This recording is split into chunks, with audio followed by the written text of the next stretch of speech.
আবারও কদমতলা থানা এলাকায় দুঃসাহসিক চুরির ঘটনা সংঘটিত করল চোরের দল।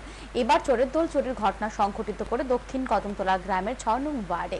এলাকার বাসিন্দা রামশঙ্কর কৈরি সহ বাড়ির সকলে অন্যান্য দিনের ন্যায় শনিবার রাতে রাতের খাবার খেয়ে ঘুমিয়ে পড়েন। সকালে ঘুম থেকে উঠে দেখতে পান তাদের গোয়াল ঘরে তালা ভাঙা। গোয়াল ঘরে সেই নেই সবচেয়ে বড় গাভীটি। বাড়ির মালিক রামশঙ্কর কৈরি জানান, চুরি যাওয়া গাভীটির মূল্য ৮০,০০০ টাকা হবে। ঘটনার বিষয়ে অবগত করেন কদমতলা থানার পুলিশকে। পুলিশ ঘটনা তদন্তে নামে। এদিকে অনেক খোঁজাখুঁজির পর রবিবার দুপুরে রামশঙ্কর কৈরি ইচাই টুলুগাঁও এলাকায় রাস্তার পাশে একটি বেঁধে রাখা অবস্থায় দেখতে পান। পরবর্তী সময় দেখেন গরুটি উদ্ধার করে তিনি বাড়িতে নিয়ে আসেন।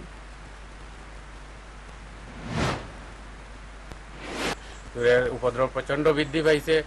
থানা পুলিশ তো আমরা চাই তারা আমাদের গরু উদ্ধার করিয়া দেব এবং এলাকায় যাতে আর চুরি কাণ্ড সংগঠিত না হয়। বিভিন্ন সময়ে আগরকার চুরি হয়ে মানুষের রাত্রে মানুষ ঘুমাইতে নিজের সুরক্ষা নিজে করতে সামনে করব।